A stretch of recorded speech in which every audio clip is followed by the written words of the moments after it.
Kain tayo guys. Ayan, kain tayo ng sweet pag Chinese New Year para tayo ay maging lucky. Tignan nyo, kumain ako kagabi ng sweet, kaya lucky ako today. Gumaling ako. Thank you Lord. Gumaling yung sakit ng ulo ko kasi kumain ako ng sweet nung Chinese New Year Eve. Kain na naman tayo ng sweet para tayo ay lucky today because today is birthdays of Chinese New Year. Ayan, kain tayo guys. Marami akong biniling chocolate eh. Kain tayo, ayan nyo.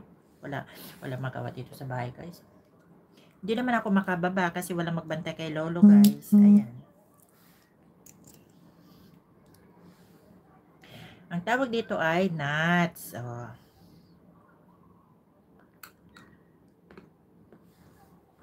Ang tawag lang dito ko sa nuts na to guys. Ginkgo. Parang ginkgo ito guys. Ginkgo. Alam niyo ba itong ginkgo na to guys ay mainam sa ating kalusugan. Good for the brain. Kain kayo ng ginkgo guys para maging matalino kayo.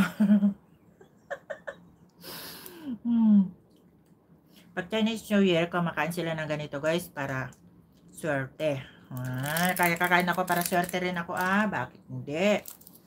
Kain tayo ng ito ay yung candy na orange. Prutas.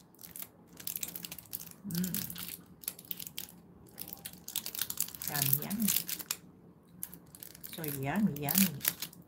Ito ay orange na candy. Chocolate candy.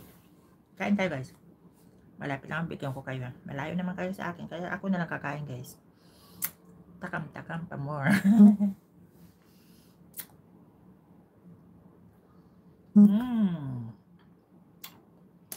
Thank you Lord. Ang sarap ng candy ko. Ano kayong kakainin namin ni Lolo? Nag-iisip ako kung ano iluluto kong kakainin namin mamaya ni Lolo. Pero mayroon pa naman yung in-steam kong isda. Tapos yung karne. Hindi ako naglabas ng karne pero meron sabaw na karne at saka yung sabaw na manok.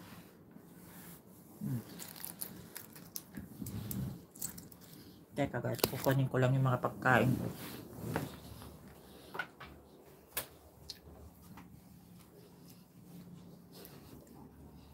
Bababasa na ako kaso walang kasama sa akong dito. Baka magising siya. Gusto ko sana pumunta sa baba. Ang daming pagkain dito. Ang pagkain na to guys. Ginkgo.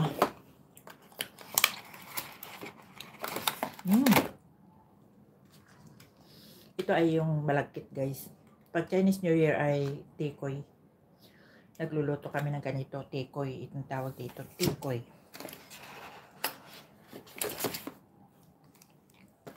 Luluto ko pagdating ni Sir. Ganda naman yung regalo nila guys, oh. Laki. Wow. Ang laki guys, kasing laki ng mukha ko. Saan kayo galing tong orange na to? Ang laki ay. Ayun oh, 4 siya guys oh.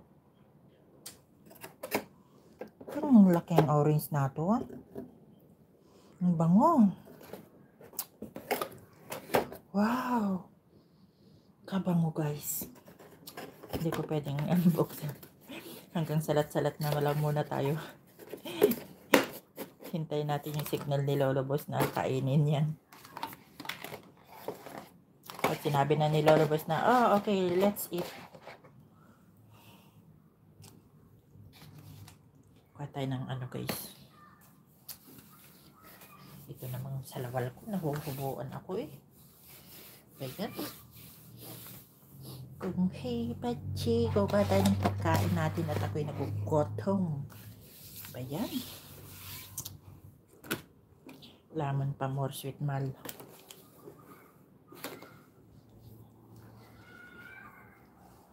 Dapat ang kainin natin mga prutas, hindi mga chocolate. Ito na, binuksan ni Lolo ito.